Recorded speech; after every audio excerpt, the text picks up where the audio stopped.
and they identify the fool's choice as you think you can either speak up or you can keep a relationship. Those are the only options.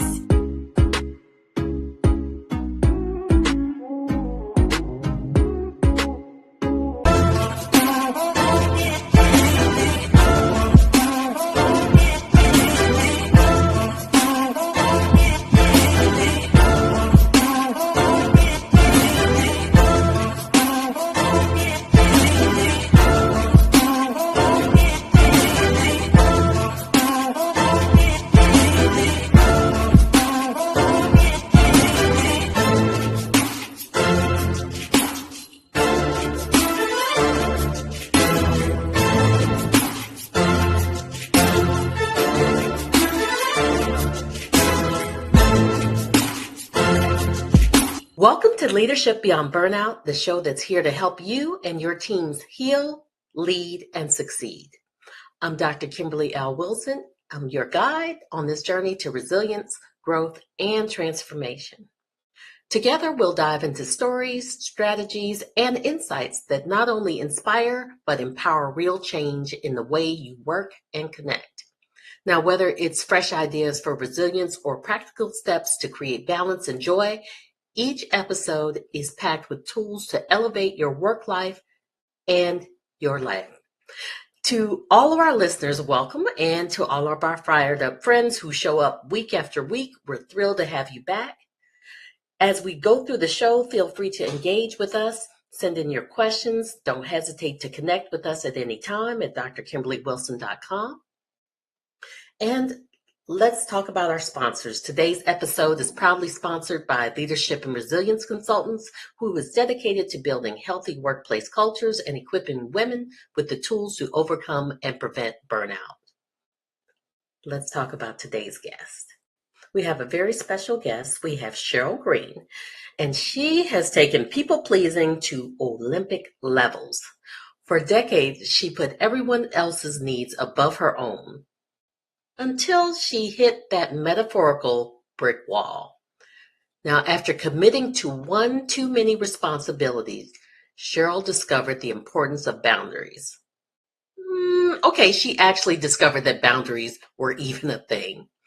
Now she is the how to say no expert, working with individuals and organizations to establish healthy boundaries to improve relationships, communication, and well-being. Sheryl has a master's degree in forensic psychology and is the author of 7 books, including You Had Me at No, How Setting Healthy Boundaries Helps Banish Burnout, Repair Relationships, and Save Your Sanity. And without further ado, let's bring her on board. Welcome, Sheryl.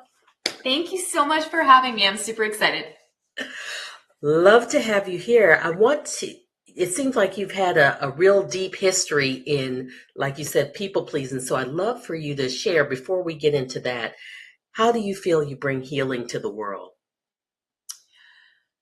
Wow, that's a great question. Honestly, sharing my story and sharing my experience and making purpose from the pain allows me to really empower others to kind of step into their voice, to create boundaries, and to really make a difference in their lives and in their work. You said a really key word. You said the pain. And because we hear boundaries so often, like everywhere, you can barely walk anywhere on social media without hearing about boundaries. Would you be willing to share some of that pain that you talked about? Oh, yeah. So, if we go back to childhood, I can tell you I was raised to be a caretaker. My parents were divorced. My mom and I moved in with my grandparents, and my grandmother was very abusive. And while the brunt of it was on my mom, there was a good part of it that reached me as well, with the emotional and verbal abuse. And I was my mom's protector. I was there to make sure her emotions were good, to care for her when she was she always tells the story of me, bringing her like a wet washcloth when I think I was like 4 years old, Oh, and wow. she had a migraine and she was in bed.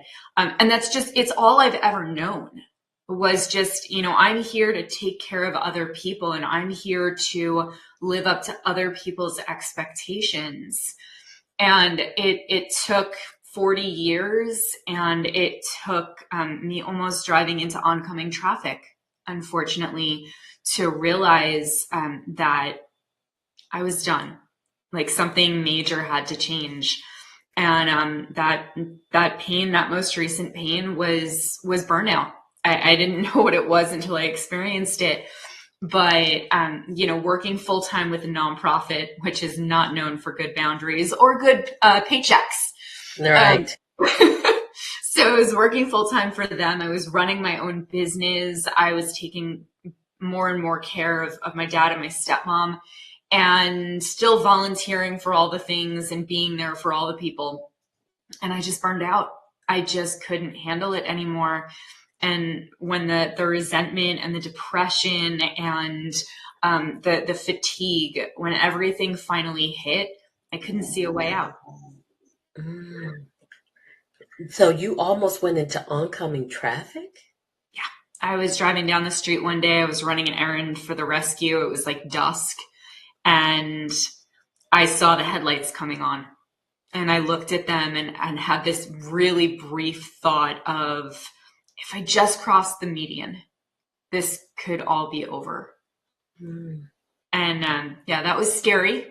Thankfully, it kind of shook me out of, this daze that I had been in.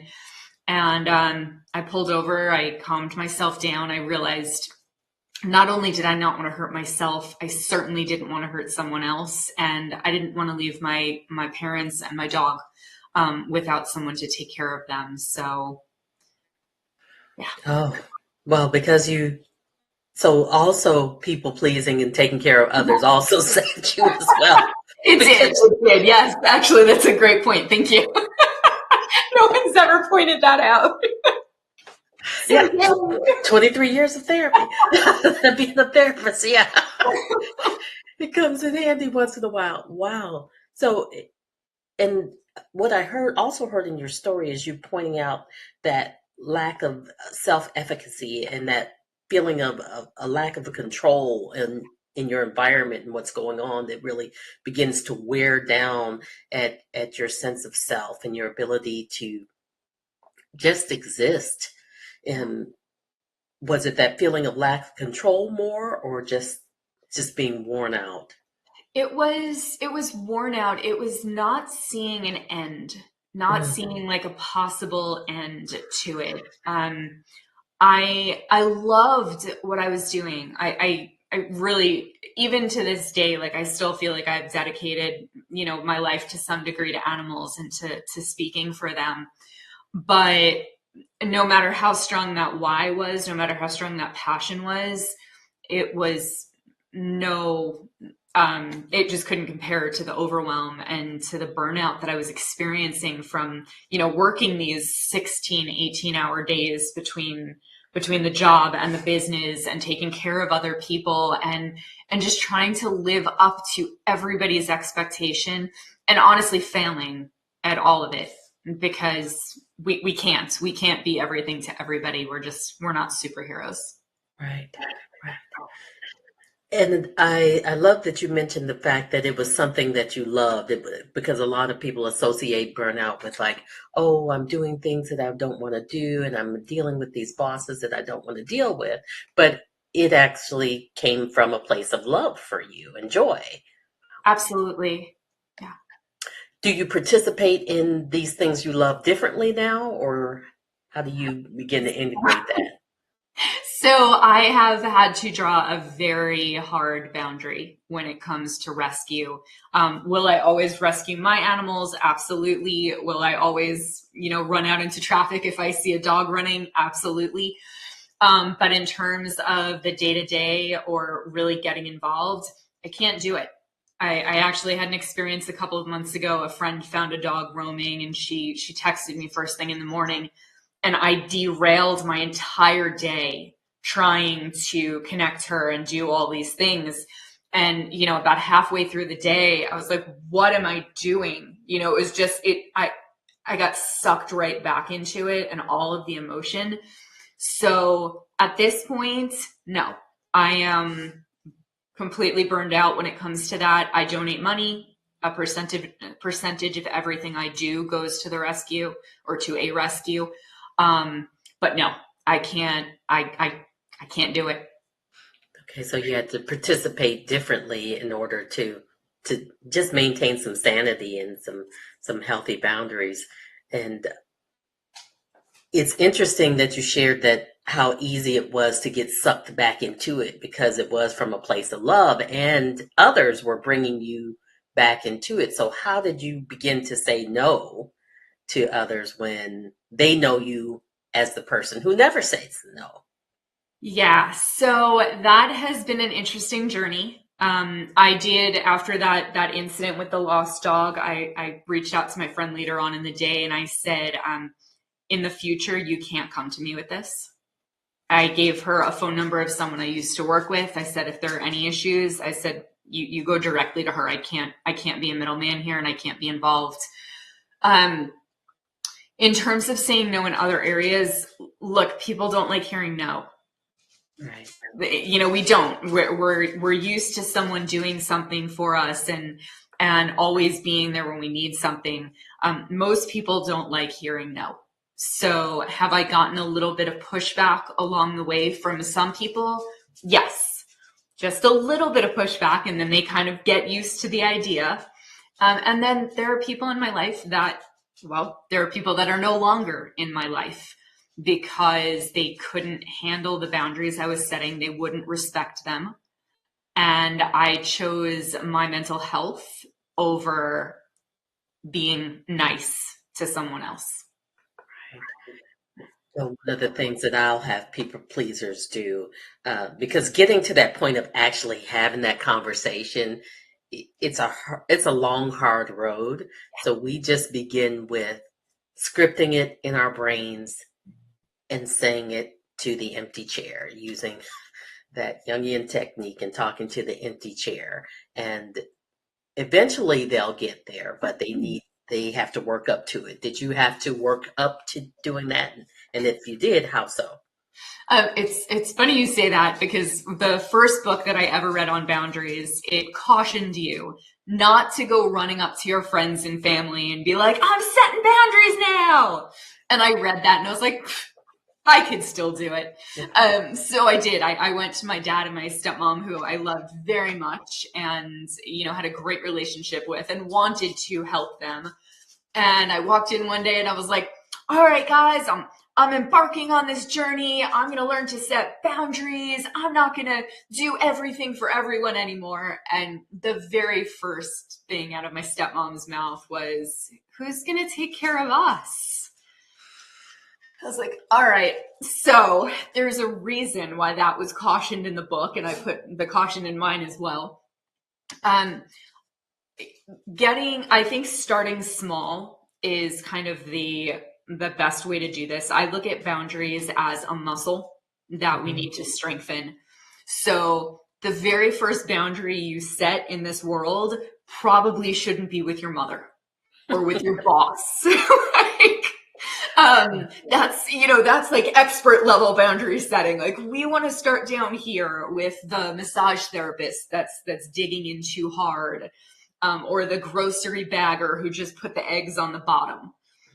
We want to start out small in low risk situations so that when you do screw up, sorry, I'm going to put it that way. When you flubber over your words or you, completely backpedal because you're not strong enough to do it yet.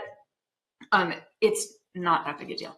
It's not someone that's going to impact your future or your family or anything like that. So start small. And I did. And I remember that very first time that I told a massage therapist, hey, you're hurting me. Uh-huh. And they were like, oh, sorry. And they backed right off. But until then I had been thinking, well, if I say something, I'm disrespecting them, I'm making them think that I don't value them or whatever. Like I had all this like garbage in my head, which was just garbage because it was met with no resistance. Right. Which brings a really great point is what's the narrative that you have running in your head about this experience? And most of the time it's not even true. There's people like, what are you talking Yeah. about? I wasn't even thinking that. But for people pleasers, it can be a life or death situation almost. Like my whole world is going to fall apart. So, and the other thing when you talked about sharing that with your dad and stepmom, eh, it's not that they couldn't be happy for you or anybody that others can't be happy, but we're all very egocentric beings. And it's like, I'm happy for, but Yeah, exactly. But what about me?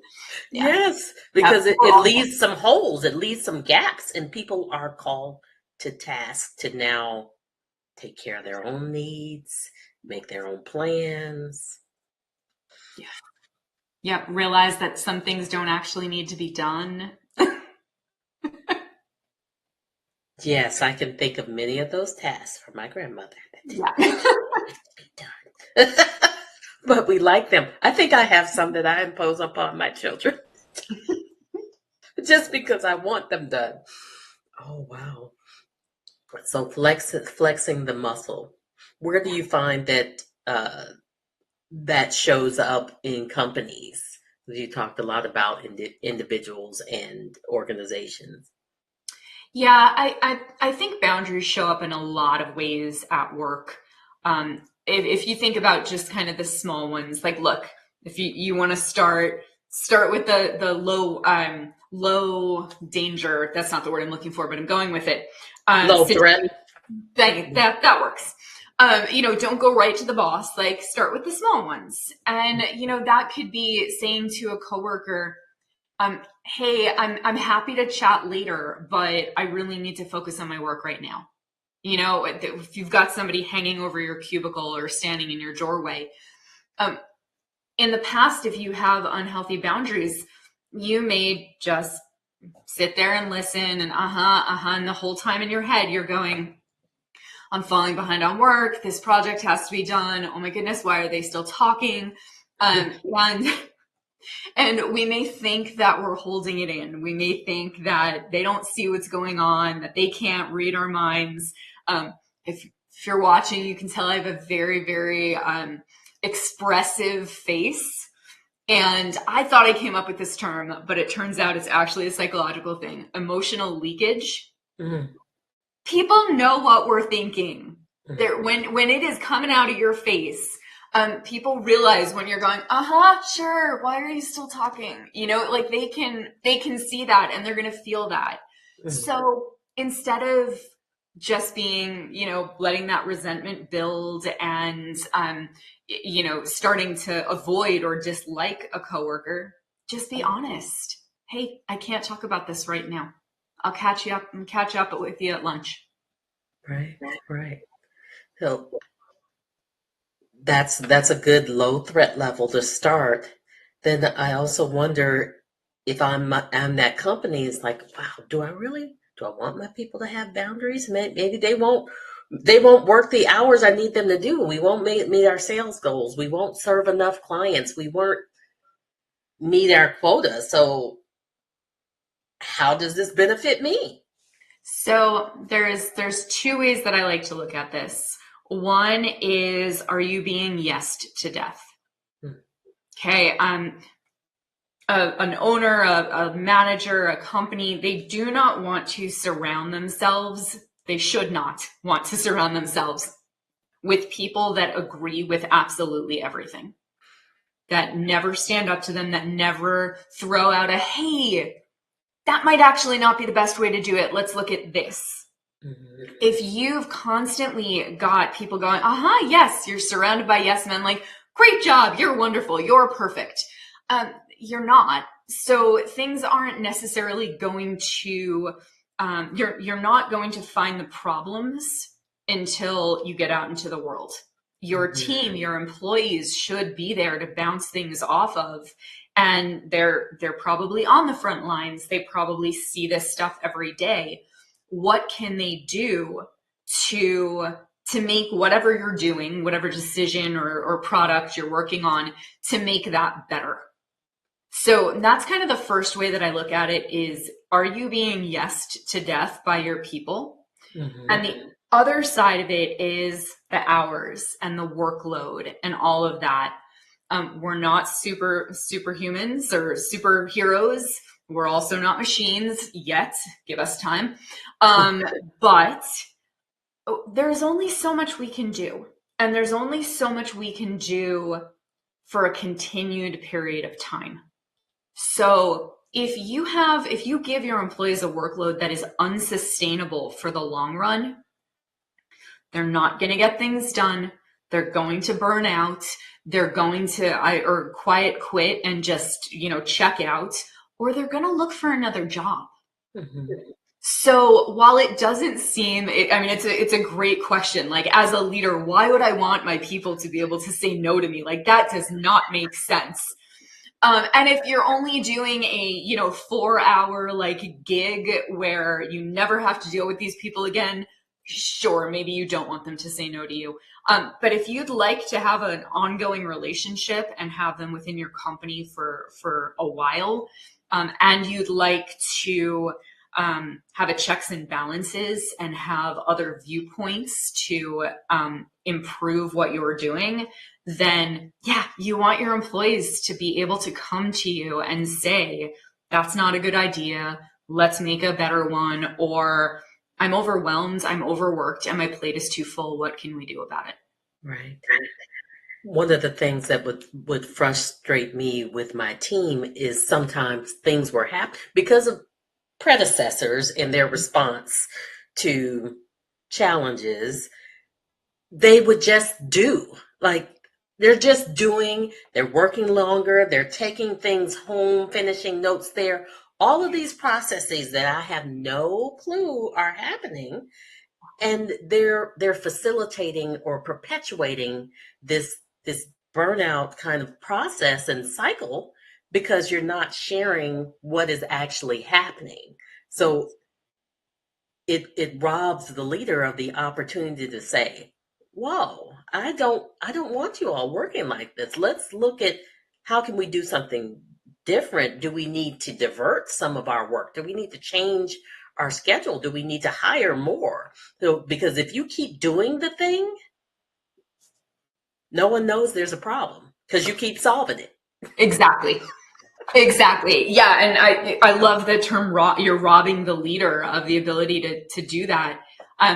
When you do say no, when you do say I can't do something, it should be the beginning of a conversation where the leader can say, hey, what's on your plate? Is somebody else assigning work to you that I don't know, in a larger organization?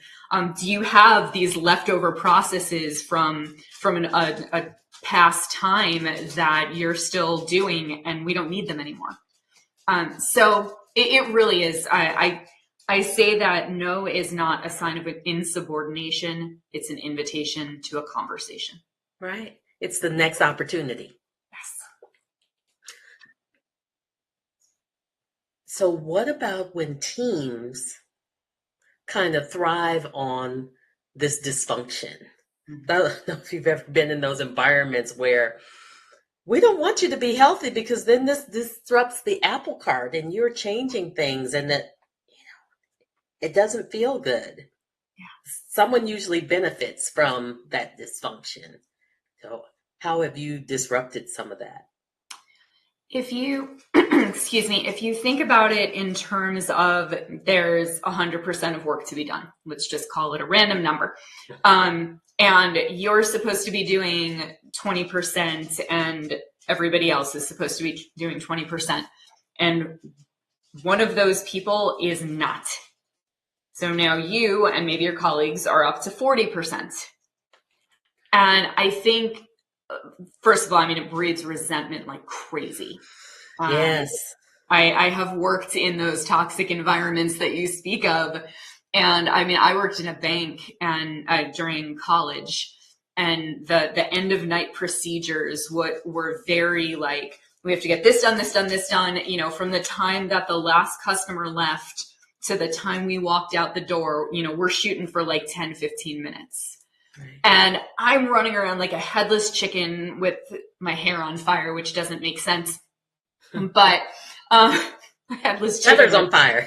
Heather, there you go. And my coworker is just sitting back and watching, because she knows I want to get out of there, and she knows that I'm going to work as fast as I can, and I'm going to do all the things.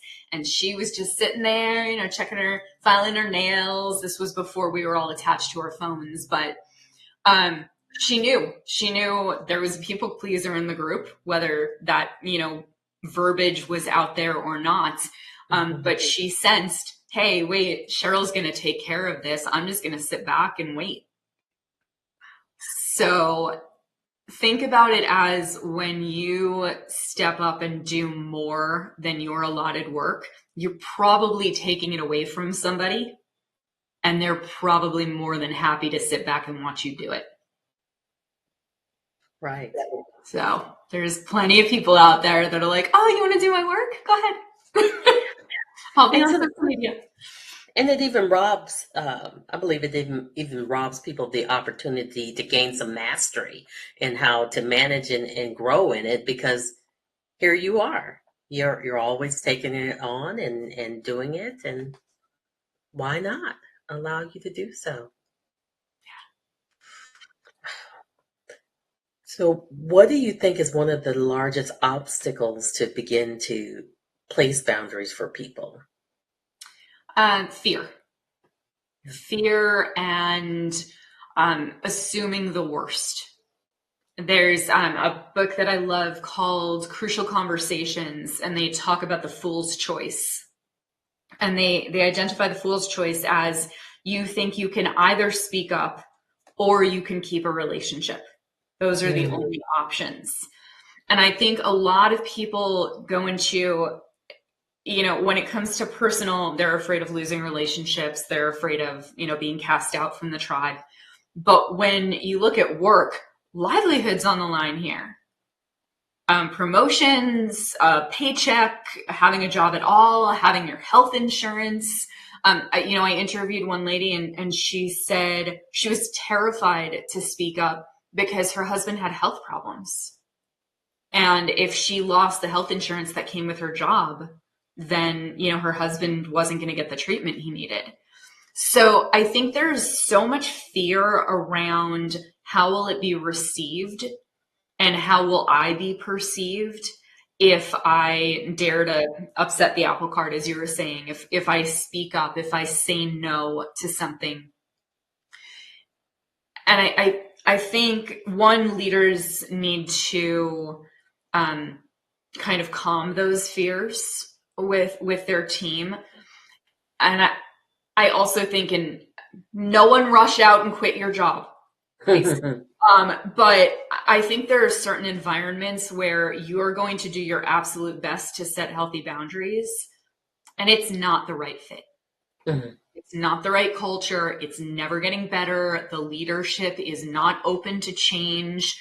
It's a truly toxic environment. And then sometimes you just hang in there until you can find the right move. Right. And sometimes it's tactical. You know, sometimes it's learning how to communicate, when to communicate. Because if you're burnt out and you're just like, okay, today's the day, it's usually not coming out in a logical, reasonable, rational manner. And sometimes it's in public. I've definitely been a fly on the wall when that person has had it up to there. And